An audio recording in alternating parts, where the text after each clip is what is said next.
నాకు మీ మెదక్ పాత జిల్లాతో అనుబంధం ఉంది నాకు. ఎందుకంటే టీఆర్ఎస్ పార్టీకి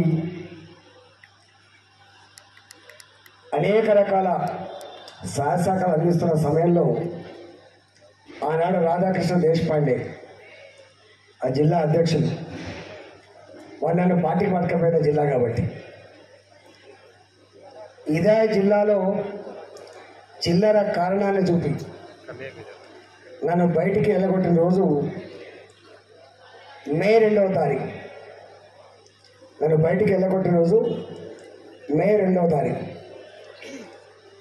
మే 2వ తారీఖు నాడు కొన్ని వందల ఫోన్లు వస్తున్నాయి.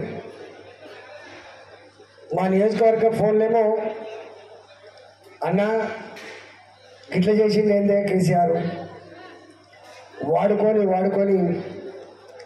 నట్టేట్లా ముంచకదని అని చెప్పి మా నియోజకవర్గ ప్రజలు ఫోన్ చేస్తూ ఉంటే, తెలంగాణ ప్రజలేమో ఇంకో రకంగా ఫోన్ చేస్తారు. అన్న కంగ్రాట్స్ అంటాను. నన్ను నాకు అర్థం కాలేదు. మా వాళ్ళేమో హుజరాబాద్ ప్రజలేమో నమ్మించి నట్టేట ముంచిండని చెప్పి బాధపడతా ఉంటే, యావత్ తెలంగాణ ప్రజలు, ఆనాటి తెలంగాణ ఉద్యమ సహచరులు, సమాజ శ్రేయస్సు కోరే వాళ్ళేమో నాకు కంగ్రాలేషన్ చెప్పాడు. నేను తట్టుకోలేక అడిగిన, ఏందా మీరు కంగ్రాలేషన్ చెప్తున్నారు అంటే, బానిసత్వం నుంచి విముక్తి పొందినందుకు, రెండవది మాకొక ఆయుధంగా దొరికినందుకు నీ కంగ్రాట్స్ అని చెప్పినాను. ప్రజాస్వామ్యంలో అధికారంలో ఉంటే మాత్రమే సుఖమని, శాంతి అని, గౌరవం అని చెప్పి చాలామంది భావిస్తారు. కానీ అది తప్పు. అధికారంలో లేకపోతేనే సుఖం, శాంతి, తృప్తి దొరుకుతుంది. గుర్తుపెట్టుకోండి. ఇప్పటిదాకా అన్నాక చెప్పింది, 2004లో మేము అధికారం లేము, ఏదో కొద్ది రోజుల పాటు కొంత హానిమూల్యకు ఉండొచ్చు, కానీ 2004 నుంచి 2014 వరకు మేము అధికార పార్టీ కాదు, తెలంగాణ ఉద్యమాన్ని మాత్రమే ఆ నాయకత్వం వహించి ముందు తీసుకుపోయిన బిడ్డలం మేము. ఆనాడు పోటీ చేసినప్పుడు ఒక్కసారి కూడా ఓడిపోలే, ఎన్నడూ కూడా ఓడిపోలే. మమ్మల్ని రెండే మాటలు చెప్పేది మాట, మిమ్మల్ని గెలిపిస్తున్నది సీసీ రోడ్లకు కాదు కోసం బిడ్డ, మిమ్మల్ని గెలిపిస్తున్నది మోరీలు కట్టమని కాదు బిడ్డ, మిమ్మల్ని గెలిపిస్తున్నది తెలంగాణ ప్రజల ఆత్మగౌరవ భావతాన్ని ఎగిరడానికి బిడ్డ అని చెప్పింది. ఆ కర్తవ్యాన్ని సమున్నతంగా నిలిపిన బిడ్డలం కాబట్టే గౌరవంగా గర్వపడి మమ్మల్ని గెలిపించింది. కానీ ఇవాళ మళ్ళా అదే బాధ్యత మళ్ళీ ఇచ్చింది నాకు. నిజంగా మా జీవితం మాకు కొంతమంది రాసి పెట్టినట్టున్నది. బానిస మనస్తత్వం, ఈ రెండు లేని వాళ్ళు మాత్రమే అధికారంలో ఉన్నా కొట్లాడతారు, అధికారం లేకుండా కూడా కొట్లాడతారు. నేను 2014 వరకు అధికారంలో లేకుండా కొట్లాడినా, 2014 వరకు తర్వాత ఇళ్ళ కొట్టేంత వరకు కూడా నేను నీకు బానిసని కాదని కొట్లాడినాను. పదవుల కోసం పెదవులు మూసేవాడిని కాదు నేను, దానికోసం రాలే నేను. ఈ పదవి నాకు గౌరవాన్ని ఇవ్వాలి, ఈ పదవి నాకు జీవితంలో తృప్తినివ్వాలి, ఈ పదవి ప్రజలు మెచ్చే పద్ధతిలో ఉండాలని చెప్పి భావించడం. కానీ అది అక్కడ దొరుకుతలేదని చెప్పి భావించి మేము పెనుగులాడినాం. ఆ పెనుగులాడే విషయం బయటికి రాకపోవచ్చు, దాని పర్యవస్థానం మే 2వ తారీఖున విషయం మర్చిపోకండి. ఈటల రాజేందర్ అంటోడు 18 సంవత్సరాల కాలంలో ఎట్లా నీకు తమ్ముడవుతాడు, నీకెట్లా నమ్మిన బంట అవుతాడు, ఒక ఉద్యమ సహచరుడు అవుతాడు, గొప్ప శాసనసభ్యుడు అవుతాడు, గొప్ప ఆర్థిక మంత్రి అవుతాడు, కష్టకాలంలో ఆదుకున్న ఆరోగ్య శాఖ మంత్రి ఎట్లయితాడు, రాత్రి ఎట్లా ఒక దయ్యమైనడు. ఎట్లా దయమవుతాడు? కానీ వాళ్ళ ప్రజలు తెలంగాణ ప్రజలకి మత్పైత్యుడు రాకపోవచ్చు, మాయ చేసుడు రాకపోవచ్చు. తెలంగాణ ప్రజలు సందర్భం వచ్చినప్పుడు పరిగీసి కొట్లాడే శక్తి ఈ తెలంగాణ జాతి ఉన్న విషయం మర్చిపో కేసీఆర్. ఈ మట్టి తెలంగాణ అమరత్వంతో అమరమైన రక్తంతో చేసిన మట్టి గుర్తుపెట్టుకో. దేశానికే చైతన్యాన్ని అందించిన గడ్డ నా తెలంగాణ గడ్డ. నా గడ్డ బిడ్డలు, నా తెలంగాణ జాతి బిడ్డలు. ఇవాళ నీవు చేస్తున్నటువంటి మోసపు పనులకి, నువ్వు మాట్లాడుతున్న అబద్ధాల పుట్టలకి చరమగీతం పాడుతుంది తెలంగాణ. త్వరలో నేను చెప్పి హెచ్చరిస్తా ఉన్నా. ఇవాళ నా దగ్గర ఇప్పుడు నాకు చెప్పి మీ దగ్గర చేసింది వేరు, నా దగ్గర చేసింది వేరు. అప్పుడు రఘునందన్ గెలుతున్నా అనుకోలే వాళ్ళు. గెలుతున్నది 1,00,000 మేరతో గెలుతా అని అనుకున్నాడు. అటుపై ఇటుపై 50,000 మేరతో గెలుతా అనుకున్నాడు. ఆయన కోసం నేను రావాలని అనుకున్నాడు. అది దుబ్బాకలే కదా అనుకున్నాడు. నా మాట వింటారు కదా అనుకున్నాడు. కానీ కానీ కర్ర కాల్చి వాత పెట్టిండు. అరే నీకు అధికారం ఇచ్చింది బిడ్డ సిద్దిపేట కోసమే కాదని, నీకు అధికారం ఇచ్చింది కేవలం సిరిసిల్ల కోసమే కాదని, నీకు అధికారం ఇచ్చింది కేవలం గజ్వేల్ కోసమే కాదని, నీ పాత్ర తండ్రి పాత్ర మిత్రమా, నీ పాత్ర తండ్రి పాత్ర, కానీ నీ పాత్ర సవతల్లి పాత్రలకు ఉందని చెప్పి బండకేసి కొట్టింది నా తుపాక తెలంగాణ చైతన్యాన్ని రగిలించింది. ఇది మెతుకులేని మెదక్ జిల్లా కావచ్చు, గడబడి చేసేటువంటి జిల్లా కాకపోవచ్చు, అది సైలెంట్గానే తెలంగాణకి చైతన్యం అందించింది. గుర్తుపెట్టు. నాకు ఇప్పటి గుర్తు మెదక్ జిల్లా గురించి. నేను 91లో ఇక్కడికి వచ్చిన ఈ మెదక్ జిల్లా. ఇవాటికి మళ్ళీ నా ఇల్లు వాకిలి మళ్ళీ మెదక్ జిల్లా ఉంది, నర్సాపూర్లో ఉంది. ఆ అనుబంధం ఉంది నా దగ్గర. కేసీఆర్ చింతమడక మాకు తెలియకపోవచ్చు అనే పుట్టు పూర్వోత్తరాలు మీకు తెలుసు బాగా. ఆనాడు ఏమనేది, తీసుకునేందుకు తీసుకోండి, వేసుకునేందుకు వేసుకోండి. ఇవాళ ఏమన్నాడు కేసీఆర్, తీసుకో దేవుని మీద ప్రమాణం చేసుకో, నాకు ఓటు వేయి అంటాడు కేసీఆర్. కేసీఆర్ ఎంత మార్పు చూసావా? ఆనాడు కేసీఆరే, ఇవాళ కేసీఆరే.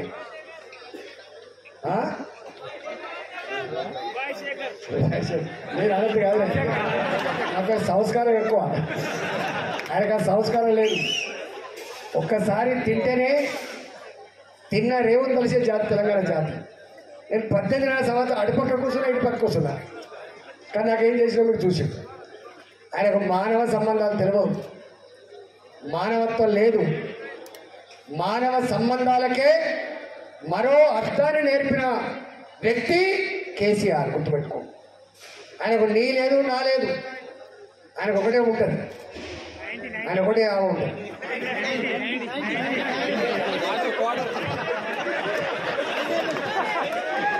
నీ అంత చైతన్యం లేదు నాకు, ధైర్యము లేదు నాకంత. అవన్నీ వ్యక్తిగతమైన మనకు సంబంధించినవి కాదు. కానీ నా దగ్గర గిలగిల కొట్లాడినది. నా హుజరాబాద్ ప్రజలు ఎట్లా పెరుగులాడిండ్రో, ఎట్లా ఎదురొట్టిండ్రో 3 ఫేజులు చూసిన హుజరాబాద్. నేను మొట్టమొదటి ఫేజ్, ఇది మా హుజరాబాద్, ఇక్కడెవర్రా, ఇక్కడ మా రాయంద్రనే అని చెప్పి గర్జించిన సందర్భం చూసిన. ఆ గర్జించిన వాళ్ళందరినీ పోయిండు, పోలీసులు ఇంటికి పోయిండు, కౌన్సిలింగ్ చేసిండు, ముట్ట చెప్పగాడి ముట్ట చెప్పిండు, దావత్ తెచ్చిగాడు దావత్ ఇచ్చిండు, వినకపోతే పట్టుకపోయిండు, ఉపయోగించిండు. రెండో ఫేజ్లో సైలెంట్ అయిపోయింది. నేను చూస్తా ఉన్నా, సైలెంట్ అయిపోయింది. అంతకు ముందు చిచ్చర పెరుగుల్లాగా పెరుగులాడిన హుజరాబాద్ ప్రజలు దెబ్బకి సైలెంట్ అయిపోయింది. ఆ సైలెంట్ అయినప్పుడు మీ పక్కోడు అన్న మాట ఏంటో తెలుసా? ఈతలు అంటోటి భరతం పడతా చిటికలేసిండు ఆయన, ఈ ట్రబుల్ షూటర్ వచ్చి నీ అమ్మ నీకెంత ప్రేమనో నా అమ్మ మీద నాకెంత ప్రేమ ఉండాలి సోయి ఉండాలి కదా మిత్రమా.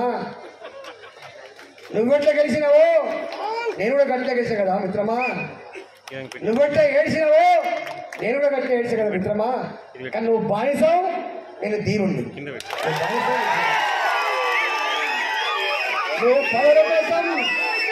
పదవుల కోసం పెదవులు మూసినోడివి. ఏ పో నా పదవి గడ్డిపోతో సమానం అని చెప్పి ముఖం మీద కొట్టొచ్చిన వీరుడు నేను కదా. నన్ను కొడతా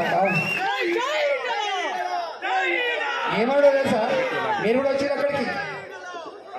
అక్కడికి ఏమంటాడు? ఈ తల్లాంధ్ర అంటోడికి చేయగొట్టే కార్యకర్త ఉండద్దు, ఈ తల్లాంధ్ర అంటోడికి పువ్వు గురించి చెప్పడం ఉండద్దు, ఈ తల్లాంధ్ర అంటోడు ఒక్కడే కార్తీకి పోవాలి. పోడే కాట చివరి డ్రైవర్ కూడా ఉండదట. పిఏ ఉండద్దు, డ్రైవర్ ఉండద్దు, బోగంటాడు ఉండద్దు, వెనుక లేదు ముందు లేదు. ఎవరెక్కడ అని సపోర్ట్ కొడితే నేనే ఇక్కడ అంటే మనిషిని మిగిలాలని చెప్పి అనుకున్నాడు. కానీ ఏమైందో తెలుసా?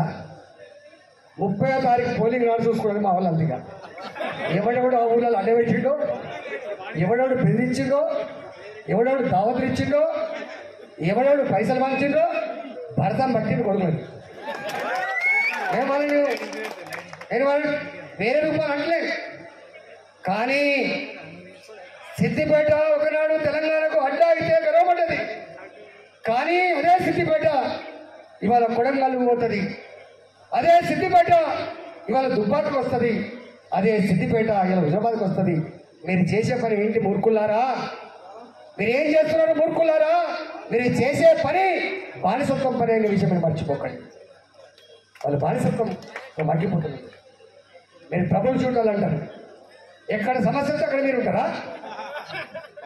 ఎక్కడ పడితే అక్కడ వంచిస్తారా ప్రజల్ని? మీరు కొంటారా? మీరు దావతులు ఇస్తారా? మీరు ప్రజాభిప్రాయాన్ని మార్స్తారా? మీరు ఎవరు రా మీకు ఇచ్చిన అధికారం?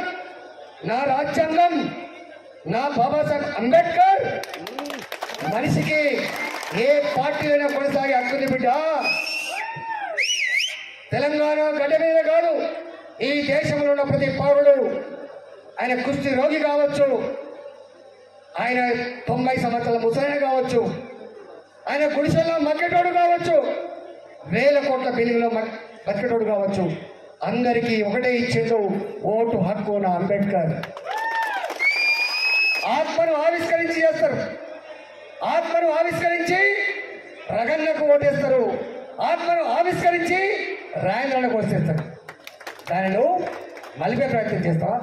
ఒక్క మాటలో చెప్పాలంటే రాజ్యాంగ ఉల్లంఘనకు పాల్పడ్డ వ్యక్తి కేసీఆర్, రాజ్యాంగ ఉల్లంఘనకు పాల్పడే వ్యక్తి ఇవాళ హరీష్ రావు. వీళ్ళు రాజ్యాంగ వ్యతిరేకులు. వీళ్ళు నీకు ప్రజలు ఆనాడు ఓట్లు వేసి ఎమ్మెల్యే పదవి కట్టబెడితే మంత్రులై ముఖ్యమంత్రులై మీరు ఇతర హక్కులను హరించే ప్రయత్నం చేస్తున్నారు. రాజ్యాంగాన్ని ఉల్లంఘించే మొట్టమొదటి ద్రోహులు మీరు. రాజ్యాంగ ఉల్లంఘన పాల్పడేవాళ్ళు మీరు. తప్పకుండా తెలంగాణ సమాజానికి ఇది అర్థం చేయించే ప్రయత్నం చేస్తాం మేము. ఇవాళ అర్థం కాకపోవచ్చు, రేపైనా అర్థం చేయించే ప్రయత్నం చేస్తాం.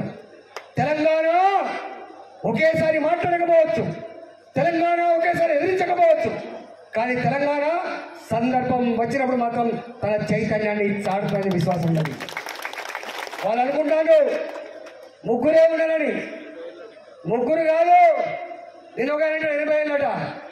నీ తాత జాగిరా, నీ తాత ద్వారా వచ్చిన అధికారం నీకు, నీ తండ్రి ద్వారా వచ్చిన అధికారం నీకు. మా తెలంగాణ ప్రజలు ఓట్లు వేస్తే పుట్టింది ఎమ్మెల్యే పదవి, ఆ ఎమ్మెల్యేలు ఎన్నుకుంటే వచ్చింది సీఎం పదవి. అది మర్చిపో.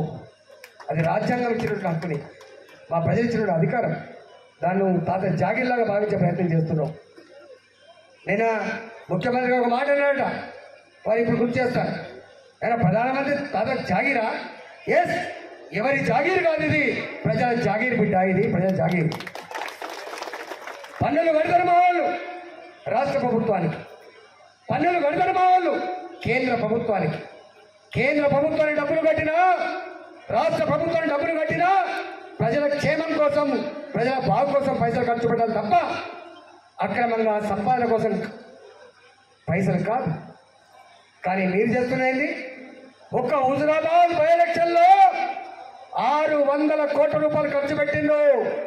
ఎవరి జాగీరిది? ఎవరి డబ్బిది? కేసీఆర్ గారు నీ చింతమణికలో భూముల మీద ఇచ్చినవా 600 కోట్లు? హరీష్ రావు గారు నీ సిద్దిపేట భూముల మీద ఇచ్చినవా? ఎక్కడి అవి? ఇవాళ తూ అంటున్నారు. భారతదేశ రాజకీయ చరిత్రలో ఇంత హీనమైన, ఇంత నీచమైన పనికి ఒడిగట్టిన రాష్ట్రం తెలంగాణ.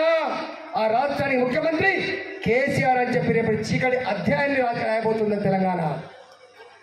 నా తెలంగాణ కోటి రత్నాల వీణని రాసుకున్నది నా తెలంగాణ.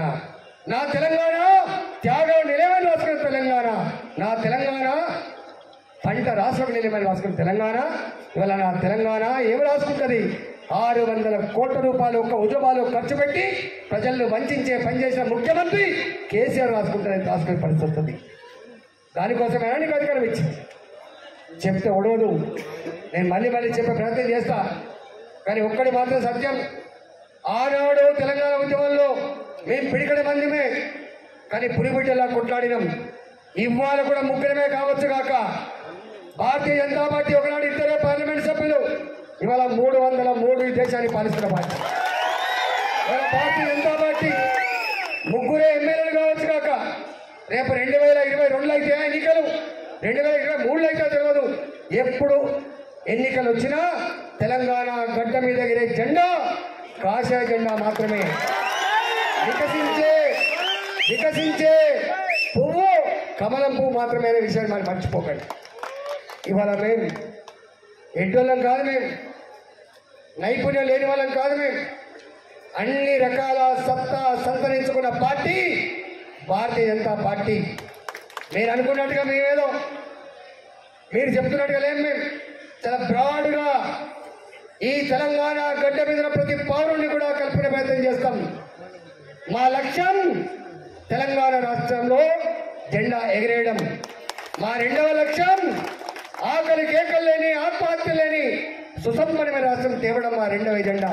మా 3వ ఎజెండా కులాలు లేని, మతాలు లేని అన్ని వర్గాలు కూడా గొప్పగా కలిసిమెలిసి జీవించేటువంటి భాగ్యం కలిగించడమే మా లక్ష్యం తప్ప మీరు అనుకున్నట్టుగా, మీరు ప్రచారం చేస్తున్నట్టుగా చిల్లర పద్ధతి ఉండదు ఇక్కడ. మేమేదో ఆకాశంతో ఉడిపడ్డం కాదు, ఇప్పుడిప్పుడే రాలే. అన్నింటినీ చూసి చూడలేం మేము. అన్ని పార్టీల పాలన చూసినాం మేము. ఏమైతే తెలుసుకున్నాం మేము. అన్ని అకలింపు చేసుకున్నాం మేము. తప్పకుండా ఇవాళ ఈ రాష్ట్రంలో ప్రజలు కోరుకున్న గొప్ప రాష్ట్రంగా తీర్చిదిద్దడమే భారతీయ జనతా పార్టీ లక్ష్యంగా ఉంటుందని చెప్పి మీకు హామీ ఇస్తా ఉన్నాం. ఇవాళ మీ దుబ్బాకలో మీరందరూ కూడా మీరు 1 ఇయర్ నుంచి మీరు అంటున్నట ఏం పని చేసింది? ఏం చేయం మేము, ఒకటే చేస్తాం మేము. 4 కోట్ల తెలంగాణ ప్రజల ఆత్మగౌరవ బావుట ఎగిరేసే బిడ్డలం మేము. ఈ రాష్ట్రానికి దోపిడీ కాకుండా, ఈ రాష్ట్రంలో అన్యాయం జరగకుండా, ఈ రాష్ట్రంలో సంపద కాపాడబడి కాపల కుక్కలుగా ఉండేటోళ్ళం మేము గుర్తుపెట్టుకో.